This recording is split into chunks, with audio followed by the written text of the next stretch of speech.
everyone. Welcome, one and all, to a brand new audio adventure. My name is Aaron, and today we have the first official episode of a new podcast, and it is awesomely called Save It for the Cast. And I'm joined by two very special friends today from the pilot episode. You know them, you love them, at least you should know them, and you should love them. We have our first guest, Erick, over here on a tropical island. Hello, or should I say aloha? And we have our second guest, Billy, over here on a neighboring tropical island. Hey now. And we have me, your host, Aaron. I am in a shipwreck that is sunk to the bottom of the ocean. So welcome, boys, to the first official episode of Save It for the Cast. Very, very excited to get this one launched and underway. Just for those of you listening at home, I'll be upfront with you. I apologize if anything seems out of order or weird for this episode compared to others. Because even though you're hearing this one first, this one is actually being recorded fifth. So we're doing this way out of order. And I actually realized it last night.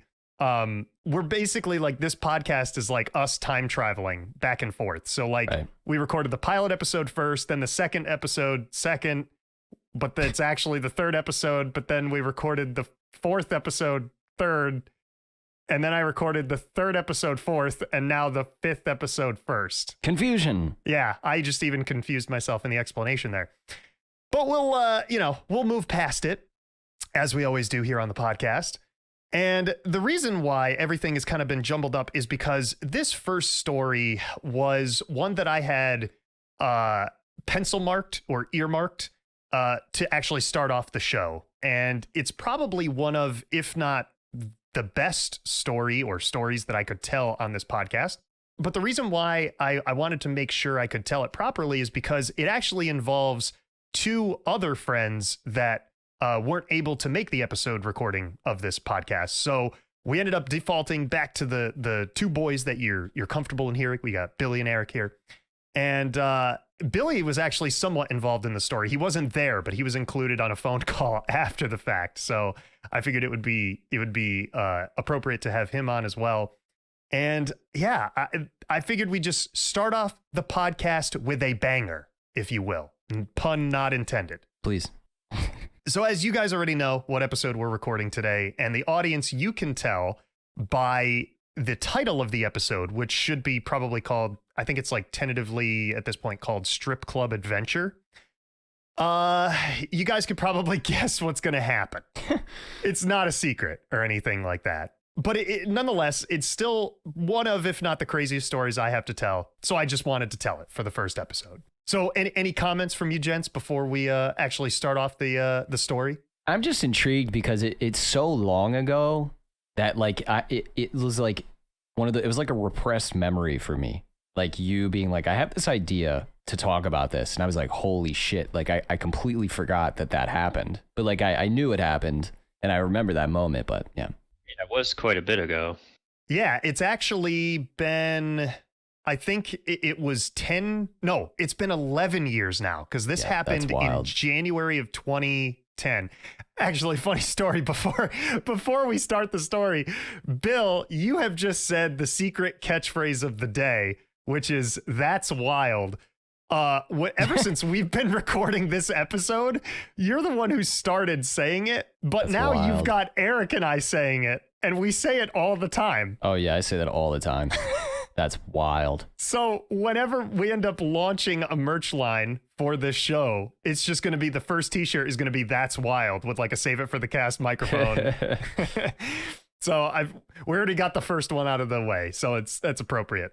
If you guys are all ready, we can buckle up and get our road trip story adventure underway. Yeah, I mean, I got my ones out and I'm ready to dive right in. 100%. I love it. I love the segue there. Okay, so the story is a lot more wild than that's wild. I would have intended for an episode of the podcast. Like, when I tell this story in a fast manner, I could probably tell it in about 5 to 10 minutes. When I tell every single facet of this story and every single detail, it would probably take me like 30 minutes to tell the whole thing. So I want to try to get like in a bread and butter zone where I'm getting the best details, but I'm not, droning on. So I'm going to tell you when bits and pieces of the story are going to be cut out or whatever. But just know that there's even more calamity that happens the whole way through. So our adventure begins with 3 friends. We have Vinny, we have Chris, and we have myself. Now, out of the 3 of us, I am the youngest one out of the group. On this podcast here, though, I am the oldest one on the podcast. So it's weird that it's kind of, a different duality there. But back in the day when Vinny and Chris and I were right around the age of 18 to 20, respectively, we decided that we were going to start looking into going to our first strip club. We wanted an adventure with the As one boys. does. Right. Exactly. Every young man's passage, honestly. Yes. It's a passage into manhood, into adulthood. Absolutely. And I had no idea where to start. So obviously I wasn't going to be the one looking into strip clubs just because I didn't know what to look for, where to start looking. Like I didn't know if I should just Google where are strip clubs. Like I know where I'm looking. Where are you looking? I guess I'll take your word for it. I guess I do know. All right. But yeah, so I just had no idea. And then at the time, Vinny had a girlfriend. So he thought it would be kind of weird for him to look it up because if he was just Googling like, strip clubs near me and his girlfriend came across that search, he would be like, oh, well, this doesn't look good for me. So it was actively decided that our little boy, Chris, would be the one to actually find a strip club. And I think these conversations kind of happened around December of 2009, like right before the new year. Fast forward about 3 weeks, we are now into the new year, 2010, new decade. And Chris comes at us and he's like, hey boys, I found it. I found a place where we're going. Now all we need is a night to go and we'll be ready. Like we'll be hitting the town hard. And I was like, okay, man, like let's pick a night and we'll do it. So we ended up choosing a Sunday night because it matched up with everybody's schedules and stuff. We had to still wait for Vinny to get out of work and he was going to pick us up and drive us down to the location. But we were on a tight time crunch because he didn't get out of work on Sunday nights until 8:00 at night. And this place closed on a Sunday night at 10:00 at night. So we were like, oh shit, we've got to book it down there because we lived, the club was down in Albany and we did not live anywhere near Albany. So it was about like a 40 to 50 minute commute, depending on traffic to get down there. So by the time Vinny got out of work, drove home, picked us up and we got down there, we probably weren't going to arrive until like 9:15, like 9:15. We would maybe have 45 minutes max at this club before it closed. Which, to be fair, is kind of early to go to the club anyway. Yeah, definitely. And we were just kind of confused at why they closed at 10, but we were like, oh, Sunday, God's day. Maybe they're just going to... Right. It's time to put the asses up and go to church. Yeah. Yeah, they just wanted to, close up shop and go worship the Lord. Who knows? So... the journey there, like I said, I'm going to cut some pieces out of the story, was wild in and of itself. But the one detail that I will mention, because it's a unique part of our journey, is that this was back in 2010. Smartphones were a thing, but not everybody had them. So we needed a GPS unit to get to this place because we had never been there. We'd kind of been down around near Albany before, but never in this part of town where this club was. So we ended up having Vinny's GPS, and it was one of those where like you could update it from the internet and you could download different presets to have like celebrities. A TomTom. Yeah, you could have celebrities tell you where you were going or whatever. So yeah, weirdly enough, on our strip club adventure, we had Mr. T telling us where to turn and where we would go. And it basically kind of sounded like this. It would be like, I pity the fool who doesn't turn right on this ramp in 300 feet. And, it's very interesting to be guided on any sort of journey by Mr. T, but let alone to a strip club. So anyway, we drive down to Albany. We make great time considering the weird journey that we had there. But finally, we come to this road, and right across the street from this major road, we have to go across it. We see this little brick building. And in the window is a big red open sign. And we're like, that's it. There it is right there. That's the promised land. So we end up pulling down this like side street. And I should mention, weirdly enough, the house, it's like a house. It's not really like a club or like a business building. We're in like a neighborhood type area, which was just weird. And there was stuff around the area. Like there were gas stations and like some fast food places down the street. So it wasn't like we were in like a neighborhood, like Mr. Rogers' neighborhood or whatever. Sure. But we were just like, okay, well, we'll just pull up. We'll see what we got. So the best detail about the building was as we were pulling next to the building to like go down to like the, back parking lot or whatever, there was a sign on the front of the building. It said parking in rear, which for a strip 100%. Club, great. Always a great joke. So we pull up and we get out of the car and I quickly notice something feels off about this place. There's a house right next door. There's only 4 parking spots to this building. And there's 2 cars that are like kind of behind the building, but they're not in the parking lot. They're just kind of behind the building. And this should have been the first warning flag. Like, on our journey, you're going to hear about 3 red flags that we should have paid attention to. Sure. This was the first. So anyway, we walk up to this back door and Vinny was the first one to go in. And then Chris was second. And I was third. Vinny opens the door and we walk in and all of a sudden, all we hear across like this PA system is just bing, bong, just like that. Almost like as a if doorbell kind of thing. Kind of almost as if it was like, going from first period to second period in school and you hear the bell sound to change classes. Yeah, maybe it was a talent change. Maybe. And at the very least, it was just, it was a notice of, hey, customers are here. Like, here's your notice. Probably. Sort of deal. Imagine that's what they use for the talent change, though. Like, it's a fucking, like, it's a doorbell, essentially. Well, not to spoil anything about the story, but if this was used for the talent change, I'd like to think we got gypped. Anyway. Anyway, so we're walking in this building and I look to my right and there's an open doorway. However, on the inside of the doorway, there is a bed sheet hanging down from the top of the door frame, so we can't see into the room. And then on the outside of the door frame, there is a little metal chain on there. All right. And I was like, hey, that's where we're going to go. Like, we're going to go in that door. That's the place. Yeah, that seems off. Well, yeah, the whole thing is off. I mean, yeah. Like I said, we should have, we shouldn't have ignored these red flags or whatever, but we missed them is the point. Yeah. So we end up walking down this very small hallway. And as I turn and look away from the door, I look back up to where the room that we're going to be walking towards. And I see a girl walk from left to right. And I was like, okay, cool. Like, we're just going to follow where she went. Sure. Yeah. So we walk up these 3 steps. I'll never forget them. Tip, tap, tip, 1, 2, 3, pit, pat, putt, like whatever you want to call them. Right. And we're standing now in this little teeny tiny waiting room. And it's basically like, I would say, an unfurnished living room with, like I said, no furniture. And there's like a fake plant in the corner. There's like a podium in the background and there's like papers hanging up on the wall. That's about it. Sure. Really nothing else. Still very off. Very off. Yes.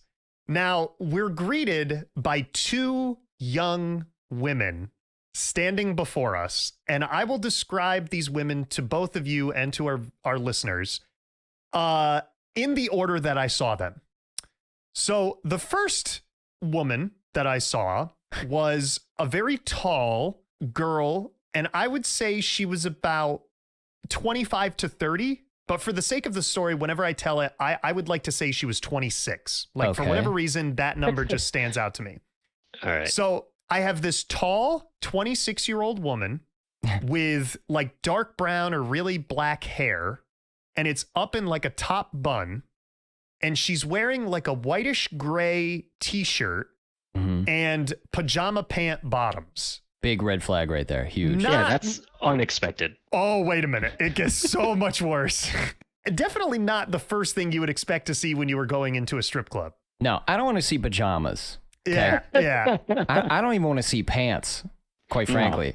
No. The other thing that I saw, and this was the more startling thing, was This girl, at 26, had a thicker mustache than I could grow at 18. Uh-oh. Yeah. So that was alarming. Right. Pass. And the second girl was like the total opposite of this first girl. Okay. She was a lot shorter, but not like, like terribly short or whatever. She had blonde hair, long, straight blonde hair, and she was wearing a white tank top, like a very tight white tank top, and some of the skimpiest booty shorts I've ever seen in my life. Oh, now I'm on board. That's a little bit Yeah, more appropriate there. Sure. Yeah. And I was like, okay, yes, yeah, like I know like who I would like to see like do a dance in this club. I'm in. And for the sake of the story, like I said, they didn't tell us our age or their ages or whatever, but I would say she was anywhere from 18 to 20, like our age. Right in that prime. But I'll say that prime age, yeah. Yeah. But I'll say for ease of the story, because when I tell it, it makes it a little bit easier. Let's just say she was 19. She was like an average age right in there. And this is, just to clarify once again, this is your first ever strip club experience. My first time ever, Chris's first time ever, and Vinny's first time ever. Nice. So your bar was low. Yeah, yeah. Because well, go ahead. I was just gonna say. I mean, I've been to varying degrees of strip clubs. Like, I've been to the Rainbow Room or the Viper Room in Vegas. The top of the Luxor, and then I've been to some spots in West Virginia. Not to knock West Virginia, but like. That are less than reputable. I don't want to say our bar was low. Let's just clarify. Like sure. we had a pretty healthy bar heading into this, but we just didn't know what that bar would look like. Right. Se. Okay. Yeah. Okay. I had expectations though. I had seen movies, television shows, experiences. Of course. Right, whatever. Naturally. So anyway, after introduction, well, I can't even say after introductions. After visual introductions, if you will. The first girl, girl number one, a pajama girl, let's call her for right now. She was the one who got off, like she kicked off the introductions, and she's like, "Hi there, like welcome. Right. How are you guys doing tonight?" And we were like, "Good, like we're okay." And she's like, "Hi, thanks, that's great." And she's like, "My name's Mackenzie." Mm-hmm. So the easy way to remember that is Mustache Mackenzie, MM. And the other one is blonde, Bianca. She introduced the blonde's name as Bianca. So it was awesome. Very easy to remember their names after all these years. So she's like, my name's Mackenzie. This is Bianca. Like, welcome to our little club here. She goes, "So have you guys ever been here before?" And we were like, "No." Like we Absolutely not. It's like, I don't know what gave it away. Was it like the scared looks on our faces, or was it just like the lack of understanding as to where we go or what we're doing here or whatever? She goes, "That's fine." She goes, "It doesn't matter if you've been here once, twice, 10 times. She goes, we make it really easy for you here." So she says, "Direct your attention over to our wall here." And there's 3 pieces of paper on this wall that's directly behind them. And I always remember this because I don't know, it was color coordinated, but I still don't understand what the papers meant, like why they color coordinated them like this. There was a green piece of paper, there was a yellow piece of paper, and there was a white piece of paper. And they were kind of like framed with like, I don't know, these cheap frames that you would get at Michael's or something like that. Like not high class frames. Like they just served one purpose, which was to hold these papers on this wall. And she starts going over what's on the green paper, and she's like, "So, basically, it's a pretty simple cost structure." She goes, "For the first 20 minutes, it's $20. And then for each additional minute after that, it is another $20. And I started to like zone out. Additional minute? Okay. Yeah. Okay. $20? So I started to zone out at this point because I remembered how much money I brought in my wallet, which, just in case you're wondering, was $37 in all $1 bills. Okay. And it was a very specific amount of money. I literally just scraped together whatever I had in my room, and I was just like, okay, we're going with 37 We're ready. $1 bills. Let's go. Which it was hilarious because I crammed them all in my wallet, and when I tried to fold it closed, it was like trying to Big close. fatty. Yeah. Big fat wallet. I walked in here looking like I had $1,000, and then I Guy's you're fucking looking. cock is like going through his jeans. He's so horned up. It's like, no, you're looking at a whopping 37 crisp $1 bills here. So I'm thinking to myself, I didn't bring enough money for this adventure. Like this, I'm a little upset. Like I got 20 minutes slightly max. short. So I don't remember how much money Vinny and Chris brought. Maybe we could do like a compendium, like revisit episode down the line if they're able to be on the show, and if they can provide their perspective to the story, just to add any sort of details that maybe I missed or, wasn't running through my head at the time or whatever. So anyway, I start zoning out. Like eventually I just kind of hear her like, wah, wah, wah, wah, wah, wah, wah, wah, wah. And I'm just thinking to myself like, okay, I have, basically money for one 20-minute session, which I guess isn't all terrible because we're here for 45 minutes. Like, it's not like I'm looking to be here for hours on end at this point. So I'm like, okay, 20 minutes, I guess I'll make it work. But then I start to like look around the room, and I now notice the lack of furniture. I now notice the appearance, like it looks like we're in somebody's living room. It doesn't look like we're in a club. And I was like, maybe they just got a great deal on real estate. Who knows? I'm not going to judge them for that. They got hooked up, Yeah. I finally start to tune back into the conversation, and I'm starting to hear what they're saying. And I look over at Vinny and Chris just to see if I can gauge their sort of grasp on the situation. And they're just staring forward. They're just locked in. And they're mesmerized. Yeah, they're just captivated by Bianca over here. Sure. Unless they were looking at the mustache. I don't know. Maybe it was a little bit of both. They were like, I would definitely be locked in on that for sure. Yeah. So eventually I start to tune back into the conversation, and Mackenzie basically like goes through her whole spiel, whatever that spiel was. And she goes, so we have a little bit of a problem here. She said, there were 3 of us here earlier. There was another girl here with us, but she wasn't feeling well, so we sent her home. She wasn't feeling that great, so she just left. So she's like, there's only 2 of us here, and there's 3 of you. And I was like, well, this is about to get real awkward because I don't have a general preference in women, like based on appearance or whatever. Like You're I'm very kind of accepting. Yeah, I'm kind of attracted to the total package, like inner and outer beauty. And I'm not looking for like blondes, brunettes, whatever. But I will tell you one thing. I don't like mustaches on my women. No, typically. So that's pretty true. So I kind of knew who I would pick for a dance. Mm-hmm. And without being able to like tap Vinny and Chris on the shoulder and be like, hey, who are you guys going to pick here? I kind of knew who they would probably pick. Big selection too. What a catalog. So it was going to be real awkward. Like if we were going to have to all point towards like, we want Bianca, like, we don't want the mustache grinding up in front of us or whatever. So anyway, she kind of like starts talking to Bianca, and she like ignores us, and she's like, so how are we going to do this? Like, we could do this, we could do this. And then Bianca like says something back, and I'm just kind of like mesmerized by this whole situation. I'm like, what the fuck is happening? Like, look for the exit signs. Is this real? Like, am I in a turtle's dream or something like that? Sure.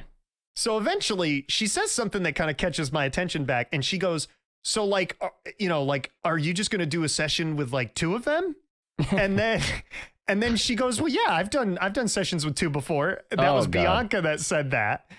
And then Mackenzie goes, ew, you have? You slut. And I'm like, wait, why is she? Oh my God. Like, isn't she like standing up on a stage and there's like multiple people around? Like, how are you calling this like a session or whatever? I don't know. It's just weird terminology that I didn't understand. Yeah, I think we're taking a few turns here. I don't 100%. expect. I'm not familiar with this kind of territory. So eventually, she says, so Bianca goes, so wait, you're telling me you haven't had a session with 2 guys before? And Mackenzie's like, ew, God, no. And I went, excuse me? Like, what is happening here? And then like they're going back and forth, and it's escalating. Like you can kind of tell, like they're almost kind of like getting after each other's goat right here. And then Mackenzie said a sentence that you never expect to hear in your lifetime, but it sticks with you when you hear it, which is, so wait, what do you expect them to jerk off next to each other? Oh my God. And that's outstanding. I was just lost, and immediately all three of us were just like, whoa, whoa, whoa. Who's jerking off?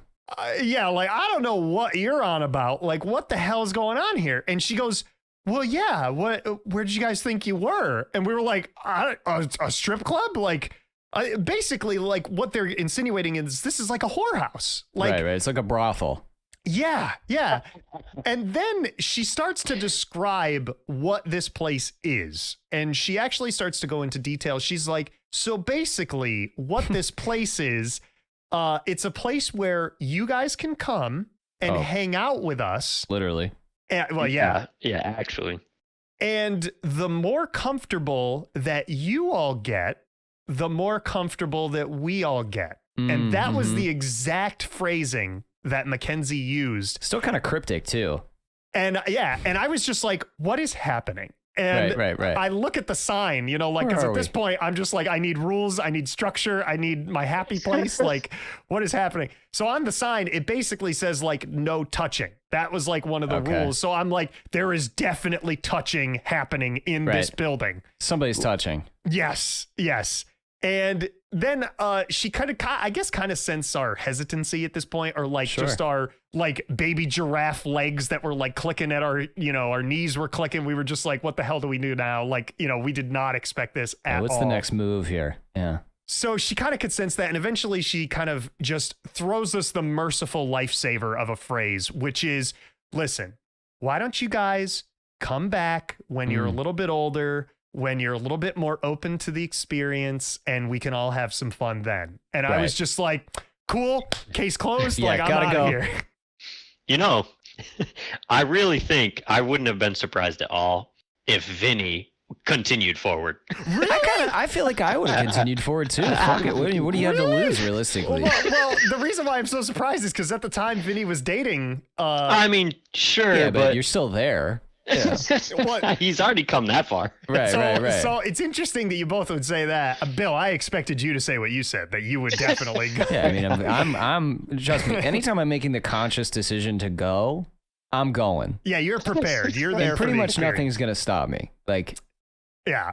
So what was interesting, though, is I thought both of you would have said Chris would have been the one to pull the trigger. Like, that's what I would have thought. That I could see. That almost goes without saying for me. Like, so anyway, she throws us this merciful life raft of a phrase. And I was just like, cool, like, I'm out. Like, thanks, you know, whatever. Thanks for your time. We're on our way out. So as we start to, like, I'm ready to leave, Chris just, I don't know what possessed him to say this, but he just goes, who the hell would come here? And he said it like with that type of tone. Yeah, that's not good either. Yeah, I was just like, Chris, like, what are you saying? Like, we just need to get out of here right now. Right. And bless her heart, Mackenzie, without missing a beat, just goes, oh, you know, we get all sorts of clientele that come through. We get like single guys, we get married guys, we get truck drivers, we get people from out of town, people in town. We just get a whole bunch of different types of folks that come through here. And I was like, cool, thanks for the, you know, the info. Awesome. Yeah, the information, little bullet point. And I'm ready to leave. Like, I'm like, I'm heading out the door. And Chris just goes, well, they must come here like drunk or high or something. And I was just like, Chris, this guy's just offending everybody now. like, like, we just need to get out of here. Like right now, like, and once again, without missing a beat, Mustache Mackenzie, she just throws it out there into the ether. She said, oh, they don't need to come here drunk or high. I'll make you high. Oh my God. And I was like, my fragile little 18-year-old mind, I was like, well, what does that mean? Yeah, what is that supposed to mean, ma'am? That's wild. That is wild. That's wild. So we kind of collect ourselves as best as we can, and we just shimmy out the door the same way that, like, Vinny went in first, then Chris, then me. We just about faced and left the establishment. Sure. And we got back to the car, and I was just like, what the fuck is happening right now? Like, never it's like a Twilight Zone episode. Yeah, never in my wildest dreams did I expect to end up at a whorehouse on a Sunday night at 9:20 in the evening. It just, I'm like, I need to go pray right now. Right, like, this I have is ridiculous. To go to bed. So I also kind of had the very grave realization because I'm not diagnosed OCD, Okay. but I do consider myself having like a mild case and being a slight bit of a germaphobe. Okay. I slowly start to realize it's not the doorknob on the way into the building that you have to worry about. It's the doorknob on the way out of the building. And I'll give you a hint as to who touched the doorknob on the way out of the building. Me too. It was me. So I needed to wash my hands now, like yesterday. It was way overdue. So we drove down the street like 2 minutes to a local P-Chops, local Price Chopper. Price Chopper, yeah. And just your friendly neighborhood supermarket up here in the Northeast. And they were open pretty much like most locations around our area, like whatever, the capital region area, were like 24 hours usually. Right. So I was like, they got a bathroom. I need to go in and wash my hands. So I washed my hands for a good 5 minutes. No pauses, just soap water. Sure. And, not speaking. Yeah. And I go back out to the car and I'm like, okay, so what do we do now? So we ended up getting McDonald's, and there's a whole other like side story to the McDonald's story as well. But that's where we called you, Bill, and we told you the whole series of events that just went on. And there was so much information at once. Like it was like, I was worried that like somebody had gotten kidnapped because it was hysteria. The whole thing was just hysterics. It's actually funny you use that phrase. It was a lot of information because I don't know how you felt. I was gathering from the phone call when we called you that you were not the least bit interested, and you could have either been A, waking up from like sleeping, or B, in the middle of Call of Duty. And I wasn't sure which was which. But you sounded not interested in our situation. Like just not biting at all. Yeah. But I mean, obviously you were there to support the story, but you were just 100%. Like, yeah. I think I was just so overwhelmed. It was a lot. Yeah, definitely. And like I said, I didn't even tell the full length of the story or whatever. But I'll cap it all off. There's two morals to the story. Okay. Yeah. By the way, I did start off the story telling it, but then I got wrapped up in telling it. The other two red flags were, one, her mustache, and two, the building that we were in. Sure. So the two morals of the story are, one, don't ignore red flags. No matter where you are, always pay attention to your surroundings, the situation that is happening before you. Right. Always. And two, never let Chris pick the strip club if you're preparing to go to a strip club, because he will pick a whorehouse and it will be called Lovely Lady Lingerie. Yeah, I feel like the research really falls on who was initiating that whole thing. Somebody's got to know. Like, even when I go now, like I know weeks in advance the spot. Yeah, I've mapped it out. And I mean, keep in mind, he had done amazing research. He had about 3 weeks of research going into this. So, I mean, that's, I don't know if he just Googled like, where to find strippers around me. I'll have to ask him what he Googled. Local strip joint. You hear like the typing in the background, Yeah. Click, click, click, click, click, click, click. Right. Just furiously typing just to figure out this answer. I just remember being so overwhelmed with the information. And I think I was more interested in like, so you left. That's basically what you're telling me. Like, you didn't stick it out. Yeah, I didn't want my first time to a strip club to be a whorehouse, and I wasn't prepared for that. So, yeah, at the time it was really wild. To quote our new merch line that may or may not be coming some point down the line. But yeah, it was wild. There's actually kind of an epilogue to the story too. Okay, yeah. Years later, I don't know what prompted him to find this information or whatever, or if he heard about it on the news. But Vinny and I were playing a video game late one night, and he goes, "Dude, I got some news for you. Like, it's wild here."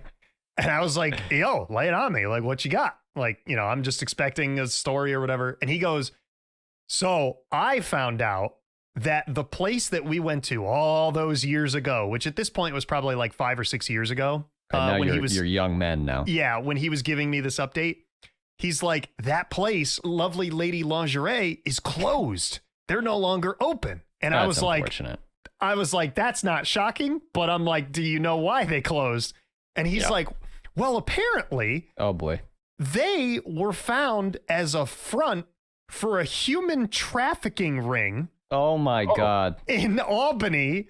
And he goes, they were busted along with like 2 to 3 other businesses.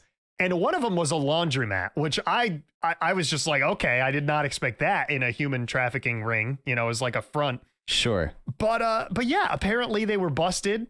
And it wasn't just like a couple people here and there that went missing or whatever. This was like 100+ people that were in this trafficking ring that had either gone missing or were found or whatever. I don't know the logistics. But yeah, it was raided. The place was closed. And it's just a footnote in the history of the internet now. Fucking FBI came through. So do you think those 2 girls were were they being trafficked? I have no idea. They seem to be there willingly, but then again, I'm not going to be the judge to say if they were there willingly or not, because I feel like I do not possess the direction at age 18, like the mental capacity at age 18 to understand the deep-rooted psychological torture behind human trafficking. Sure, yeah. So I don't know. It seemed like they were there on their own volition. Okay.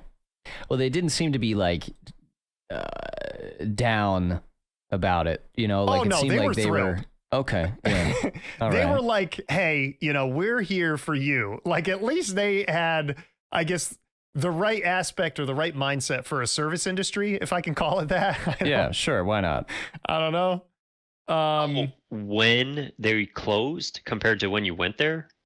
What? Because maybe that hadn't even started yet. Oh, sure. Yeah, that's true. Yeah, I have no idea how long this trafficking ring had gone on or whatever. I don't know, like, even what the laundromat was. Like, it wasn't like mom and pop laundry. Like, you know, I didn't know the name of the business, whatever it was. I feel like you should have went back and done laundry there. That's what I feel. That's exactly how I fucking feel. I don't remember the address to the place, but I'm sure a quick Google of the location or the name would yield an address or whatever. What was the full name again? It was called Lovely Lady Lingerie. Here comes the clicking. Yeah. It was the Triple L. And I think it should just say, it should just say permanently closed. I'm guessing. Actually, this is kind of interesting. There's actually a Lovely Lady Lingerie in Virginia. Oh. Yeah. Okay. I was going to say you might have to specify with Albany. New York. Yeah. God, it was just something. Don't mind me. I'm just, you know. No, you're fine. I know it's permanently closed. Yeah, I'm pulling up. I see the house. Like I'm looking at it. Yeah, it's a brick house. The house. Great. Yeah. Okay. Or did they change it? Like, did they renovate it in any way?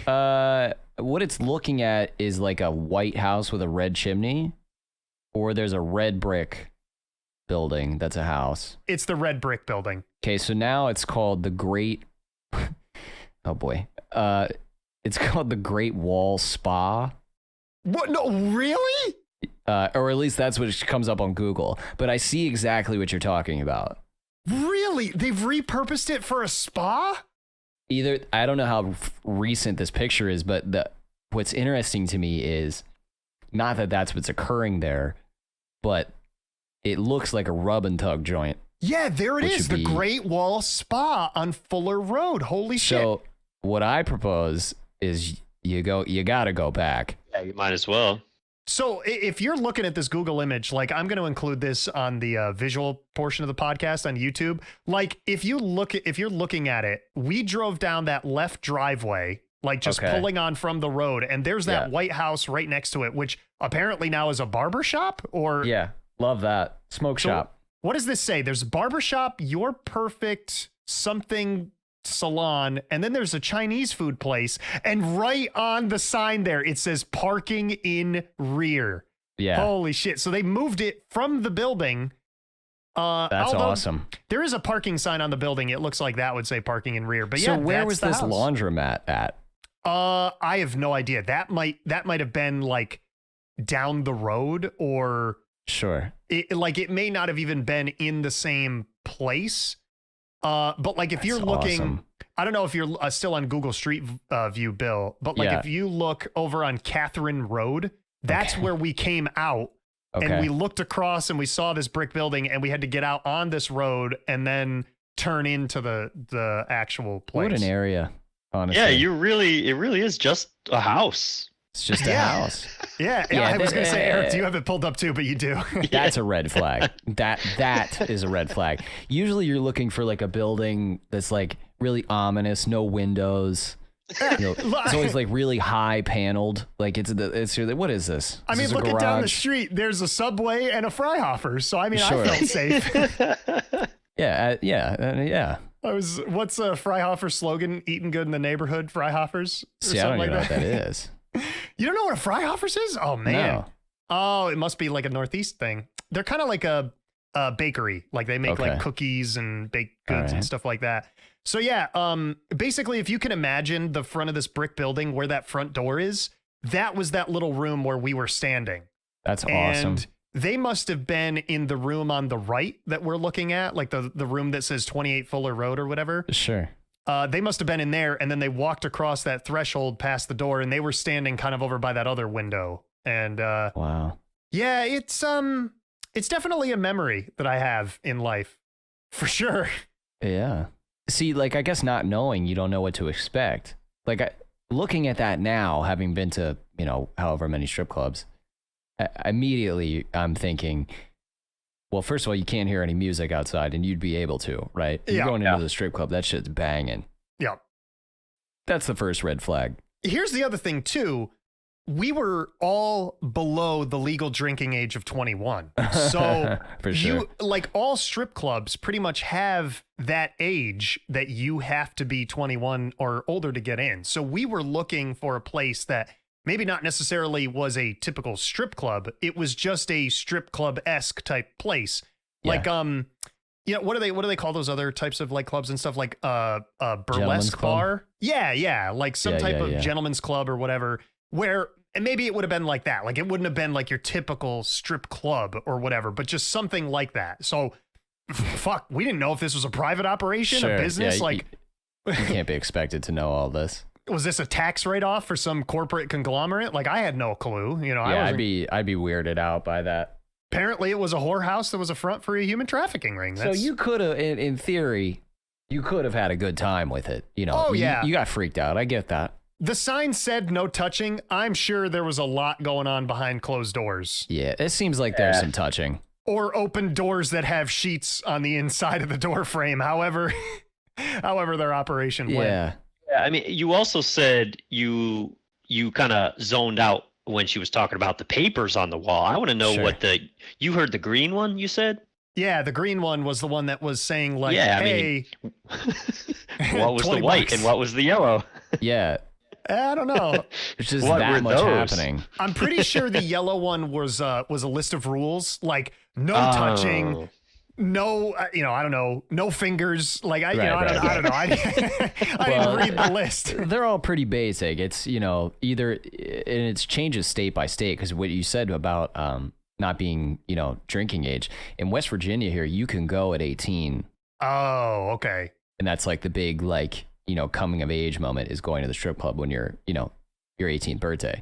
But obviously you and that's what we thought too. New York is a little bit more strict with a lot of different stuff. So sure. I'm sure it was more of a New York thing, not necessarily like just a general strip club thing for up in the Northeast or whatever. But yeah, it was just a coming of age moment. Like it was going to be, a fun guys' night out. We'd all kind of made this pact. It was like The Hangover, but without, I don't know, like getting married or being like a bachelor's party. Right. It was just going to be us like, hey, we're going to have a good time. We're going to go to a strip club together for the first time. It'll be a bros night out. Sure. Dude's night. And it turned out to be one of the craziest stories I'm ever able to tell. Yeah. I mean, that's amazing. I mean, I remember going, I remember my first time, and that was not I had a very pleasant and enjoyable experience. So like, I feel bad now because I feel like that's tainted now.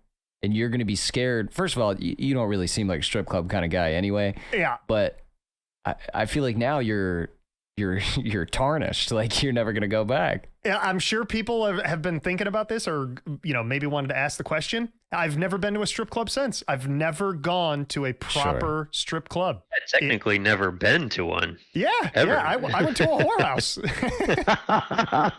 Yeah, I mean, Wow. Did absolutely nothing there, but went to one nonetheless. It's basically like the equivalent of like being a lion tamer and putting your head in the lion's mouth, but then the lion doesn't chomp down to kill you. Like, you know, I had my foot in the proverbial door, but then I just never went in, sure, so to speak. Yeah, you were ready. But yeah, now I still have never been to a strip club. Never have planned another visit actually to go to a strip club. Sure, we should have gone when we met up. Yeah, that would have been interesting. But I doubt there's any there. Probably not in Cooperstown. No. Yeah, probably not. But yeah, that was my story. I mean, it's been definitely, the story didn't take as long, but our dissection of it went really, really long. So yeah, if you guys wanted to bring up any of your experiences or any crazy stories or whatever, feel free. Eric, I'm still thinking about the price. $20 for 20 minutes, right? So you got the first bit there. Yeah. Right. And then they're just all right, you need to finish up now, or you're paying $20 per minute. That's and it's not like there was a line at the door, right? You know, you guys were the only ones there, right? We were the only ones in the parking lot. Right. So like, what's the fucking, you know, what's the rush? You know, I'm sure she could throw in an extra $5, you know. So I think what it was supposed to be, like, I'm not going to speak for their business model. Oh, you're not involved with on the business plan? Because I'm not in the whorehouse business. You know, I'm not in on the ground floor. I'd like to be. Oh, I know you would.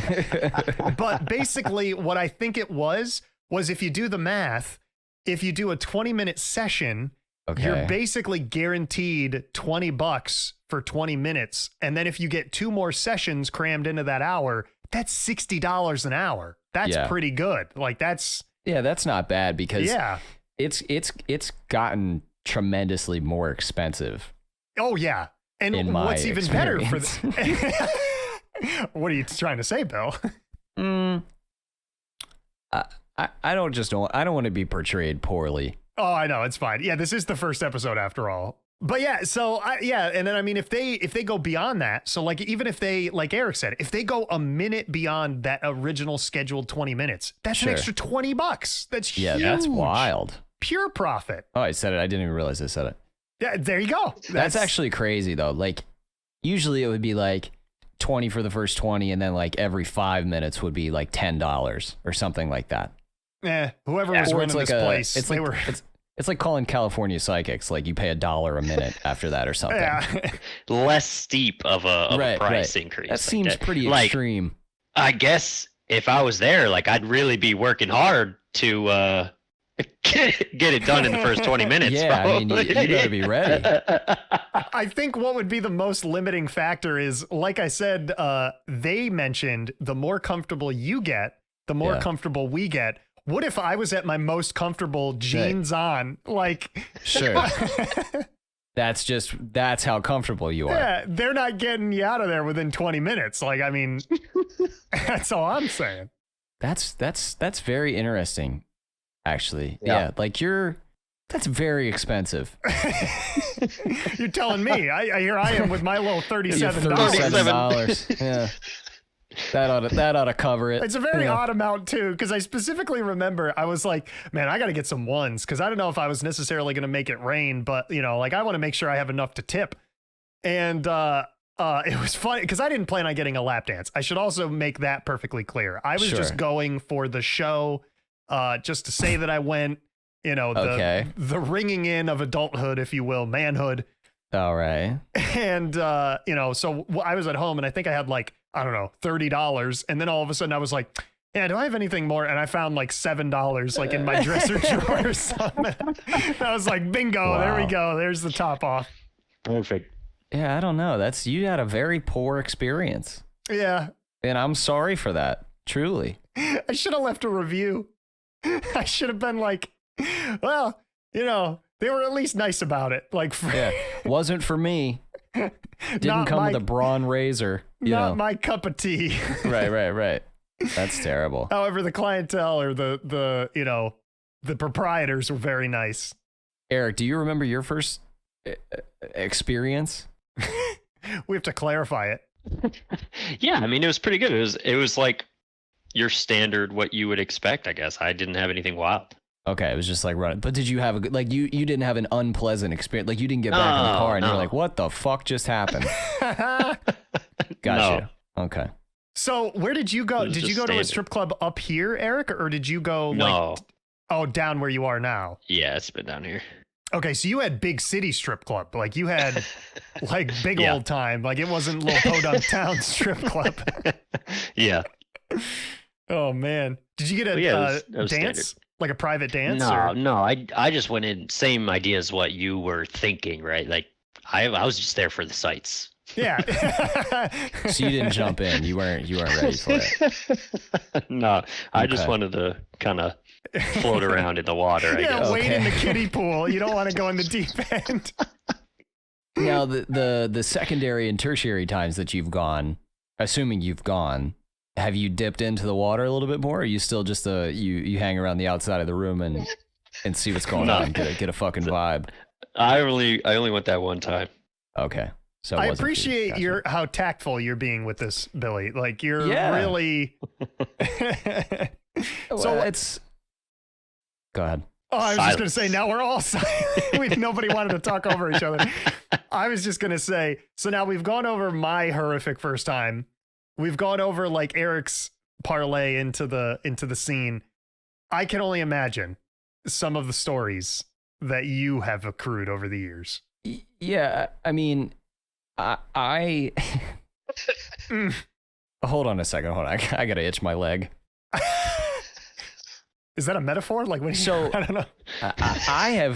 I've gone more in my later years just because of whether it's like a bachelor party get together or I do like a yearly trip with my brother to Charlotte to go see a certain football game, and we always wind up at this one specific spot. But my first time was interesting because my family went to Niagara Falls over Thanksgiving, and we all rented. It was like a bed and breakfast, but we took up most of the bedrooms, so it was kind of like our own private getaway. Mhm. And right across the river, or right down from the falls. And I remember that's the first time that I gambled as well, and I was only 19, so I couldn't drink or gamble, obviously here, but in Canada you can drink at 18. So Oh. that week for me was like very enlightening. Eventful. So like that's like, and I still go to the casino to this day. I go 2 or 3 times, as you know. I tried to get you to go to the casino. Yeah. I play craps probably 2-3 times a month with a buddy from work, and that's kind of where that all started. But that's another story for. So knowing that we're at the casino, and my brother, and at this point, I mean, my parents. This is a long time. It's almost 10 years ago. So my parents weren't that old, but obviously I think my mother was sick, and she's not gonna let my dad go with us hooligans. So what wound up happening is my sister and my brother-in-law were at the casino gambling, and I had notoriously not gone to the strip club for my 18th birthday. I was trying to be like this noble, I was trying to be noble. I was with a girl at that time, and I remember distinctly not going because I was like, I'll appear as a better human being for not going on my 18th birthday. Yeah. Not necessarily that you were fearful of being judged, but you just Sure. were like, I'm No. just not going to go. Yeah, so I didn't, and I remember Jimmy, my brother, riding me for that, and I remember being at the craps table, and I remember him saying we should take him to a strip club. So this older guy at the craps table was like, where you should go? You should go over. It's the infamous story. So it's up on Lundy Lane, Ooh. and I guess that's like it's like the Vegas strip of strip clubs in Niagara Falls. Like it's just one after another. And so we get this recommendation. The club was called the Sundowner. Oh. And I remember we went, and it was me, my sister, who's 10 years my elder. So she would have been my age now. Nice. And then my brother-in-law, who would have been a year older than her at that time. So, I mean, first of all, that's pretty unorthodox to go with your sister. Yeah. But another interesting thing is my sister loves strip clubs. See, Loves them. I was trying to think if I misremembered you telling me that, but no, I actually remembered it correctly. Like I do remember you telling me your sister's like all like about strip clubs. she's all about strip clubs. I don't know what it is.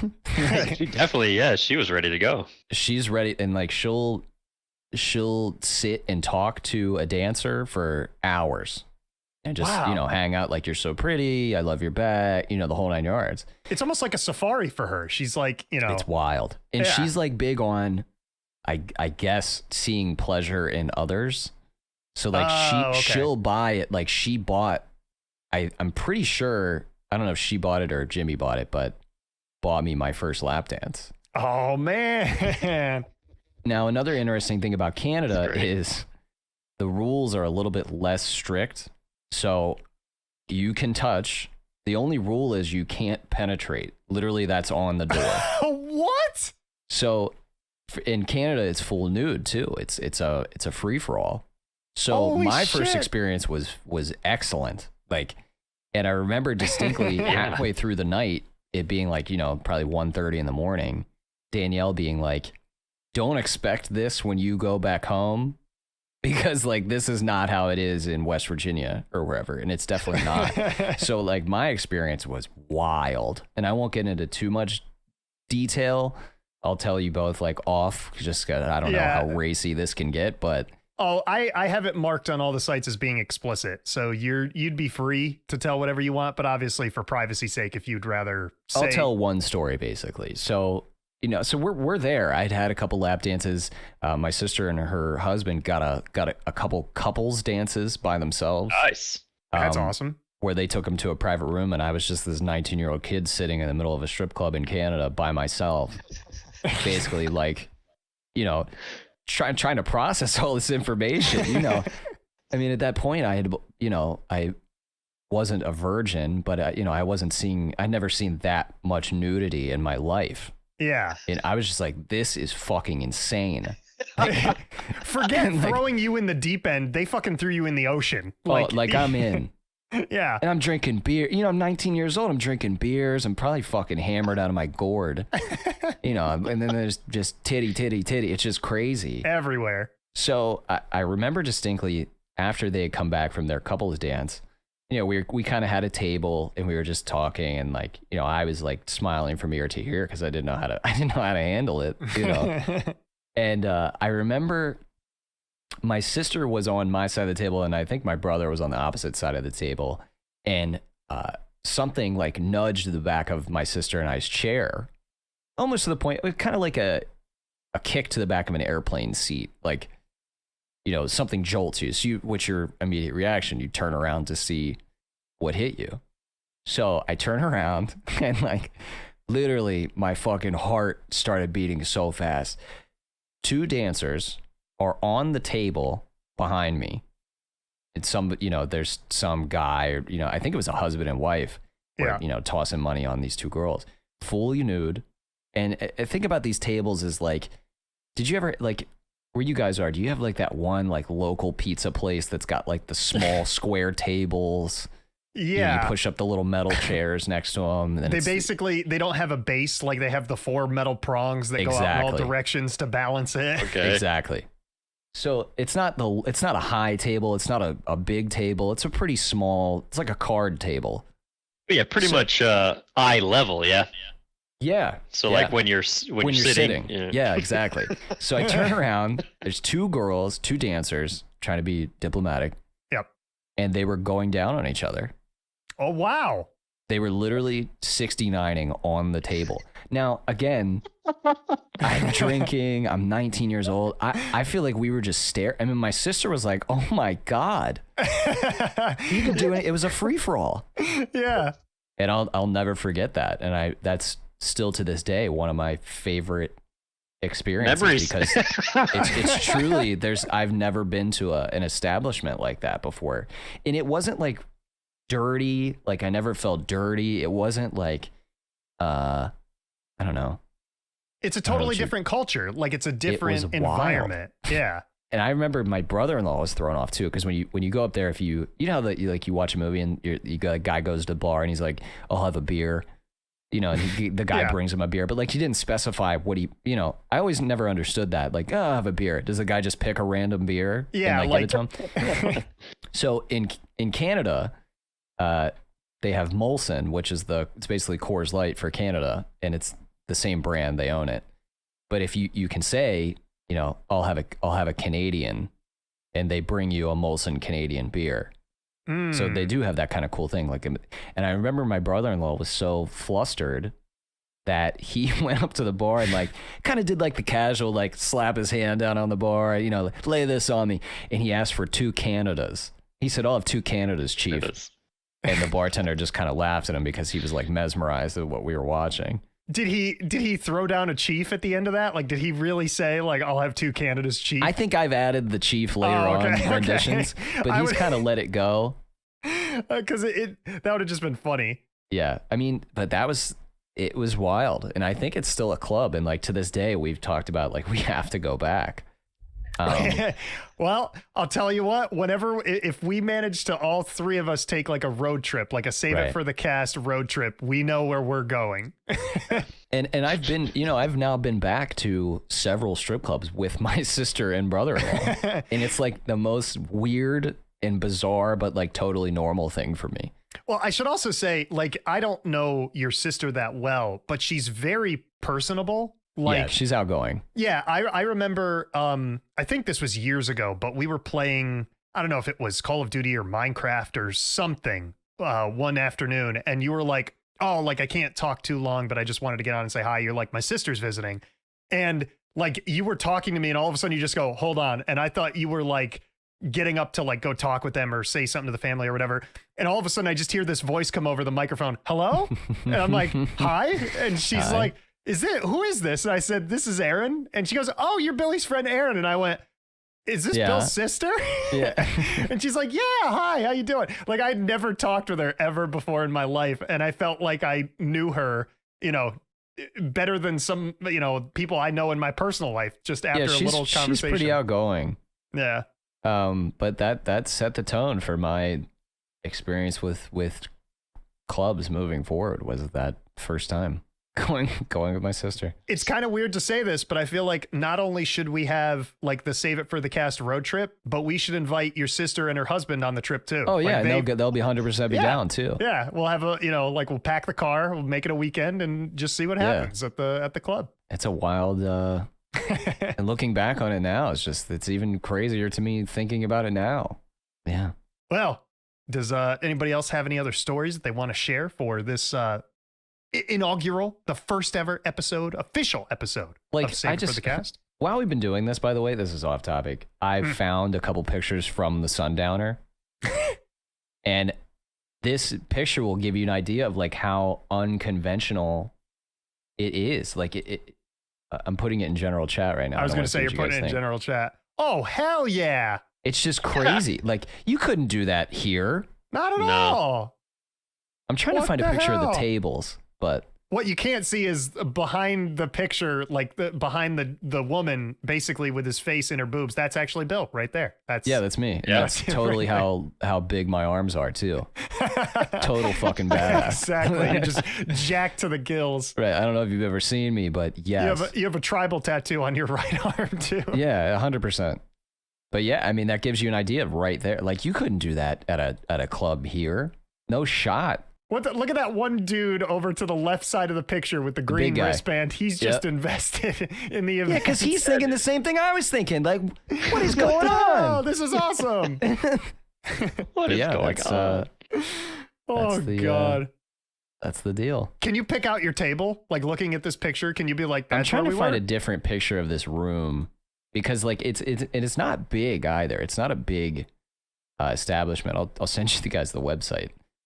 I'm gonna have fun censoring this photo for the YouTube portion of the podcast. I'm putting another one in general. I gotta censor out. There's a nipple. There's a nipple. I'm just having too good of a time now. Might have to blur the ass crack. Yeah, that's really the only one of the entire room, so it'd be tough to pick out. But if I had to gauge, if the bar is still the same location. Wait a minute. In this second photo you sent, right next to her ass, it looks like that's a giant version of like a Muppet head. Like I can see like the googly eyes, the wide gaping mouth, and then like, does anybody else see that? See the mouth? I could see it. I Yeah. can see it. Yeah. He's like, oh my God, what the hell's happening? That's an ass. So I'm trying to figure out where this would have been because I'm having trouble remembering where the bar is in this scenario. But basically, we're in one of those bullpen non-stage tables. So like where that big guy is, imagine that size table, but in half. And that's what we were sitting at. And then Okay. another table was behind it, but fucking crazy, man. Like true, That's like impressive. just, yeah. If you ever Canada, Sundown. Yeah, I've never been to Canada. Definitely have to go. Yeah, I'd go for sure. You want to go right now? Like you want to go again? Absolutely. Why not? Pandemic, but yeah, I would otherwise. 100%. Well, Eric, do you have any other stories that you'd like to share for the podcast? No, I don't think so. It was quite a ride. It was a good episode. It was a good first episode. Bill, do you want to add anything else? I got nothing really. It was thanks for having me. Always a pleasure. Of course. Well, basically, we've reached that time. We've reached the ending of the first official episode of Save It for the Cast. I would like to thank both of my amazing, wonderful friends here. We've got Billy over here next to a shark tank. Hey now, thank you. And we've got Eric nearby an octopus tank. Oh, nice. I like octopus. They're pretty cool. Yeah, octopi are pretty cool. Basically, for those of you that can't already tell, every time I introduce and like extraduce, like outroduce, people to the show, they're always going to be in fun, creative locations. Just so if that wasn't clear enough. But yeah, so that about does it for the first episode. You can expect more episodes to come. Like I said, we kind of recorded these out of order. This one, is going to be the first official episode, but I have many others that are ready to go after this one. And each episode is going to kind of follow a similar formula. We're just going to introduce the guests that are on, talk about how we met, but we already did that for you two in the pilot episode. Yeah. Then we're going to talk about, like the main talking point of the episode, or like start off with a side story to lead into the main story. And it's just going to be us recounting our funny and hilarious and wacky and wild tales for the podcast. That's all it's going to be. Wild. So yeah, if you're interested in checking out the show some more, feel free to follow us on social media, on Facebook, Twitter, and Instagram. It is Save It for the Cast. The actual website for the show is on saveitforthecast.buzzsprout.com. That'll take you to the hosting website, and you can find all the social media and episodes there. That is BUZZSPROUT. But yeah, pretty much if you just Google search Save It for the Cast, you'll probably find it on some level. Right. But yeah, subscribe, rate 5 stars, do all those sorts of fun stuff on whatever platform you're on. It really helps out the show and it'll help us grow. And before you know, it will be taking over the internet. All right, everybody. Well, we'll catch you for the next episode. See you later. Bye-bye. Bye. I think I need to take a trip to Niagara Falls.